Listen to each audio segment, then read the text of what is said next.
Here's the deal. 3-part air brake check. Tug, service, purge, leaks, alarms, buttons. Tug check will be us checking the spring brakes to make sure that they actually function. Our dash valve buttons are going to be out. We'll put this vehicle in gear. We're going to pull ahead. It's not going to move because the spring brakes work. Service brake check, that's when we're going to push the dash valves in, pull ahead, and stop. We're going to pull ahead at 5 miles an hour and press the clutch in, press the brake, bring it to a stop. With our hands off the wheel, they should not move to the left or to the right, indicating that our brakes are out of alignment. So that's what we're checking there. We're checking our service brakes. Our leaks, alarms, and buttons starts out with making sure that the air is in the maximum operating range, which is 120 to 140. First thing we're going to do is we're going to check, make sure our parking brake works on the tractor. So I'm going to push the red knob in. I'm going to put it into lowest gear, ease off the clutch. It did not move. The spring brakes on the tractor are functioning. Re-engage the trailer, pushing in the tractor brakes, releasing the tractor brakes. Pulling against the trailer brakes now, our trailer brakes are not allowing us to move. Therefore, both of those work. Service brake check. Both dash valves are going to be in, yellow before red or it's dead. We're going to pull ahead 5 miles per hour, stop the vehicle, and check to see if this wheel moves left or moves right. That would indicate that the brakes are out of alignment and it needs to be fixed. So moving ahead, press the clutch in, touch the brake. The wheel did not move left or right. I'm going to go ahead and back the truck up a little bit again to get it out of the way.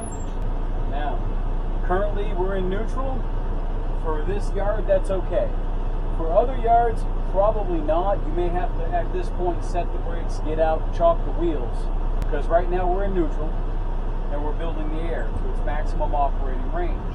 Because we just used the air, we'll notice that it's dropped below 100 psi. So at a faster idle, I'm going to say between 15 and 10 on this RPM gauge, just a little faster than normal, it's going to build the air.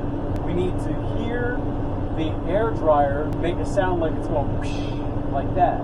The purge, that's what we're calling that. That'll be the air governor cutout. Should be approaching it, and there it is. So we are now at roughly 125 psi. My next thing I'm going to do is I'm going to shut the engine off, turn the vehicle to the run position, let all the gauges sweep, and I'm going to check the service air system for leaks. The dash valves are in. It is sitting just below 125 psi. I'm going to press on the brake pedal and I'm going to hold it for 1 minute. In this combination vehicle, it should lose no more than 4 psi in 1 minute. Pressing on the brake, we're going to start our minute now. This will be our minute. It actually hasn't been a minute, but I'm just going to say it has. We need to wait for an entire minute.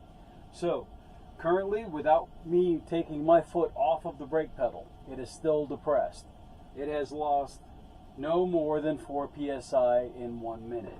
Now I'm going to activate the alarms. I'm going to fan off the air. The alarms must sound above 55 psi. Our alarm's actually activated at 60 psi. Now we're going to make sure that the dash valves come out, and these should pop out between 20 and 45 psi. Both popped out at 25 psi. That concludes our leaks, alarms, and our buttons.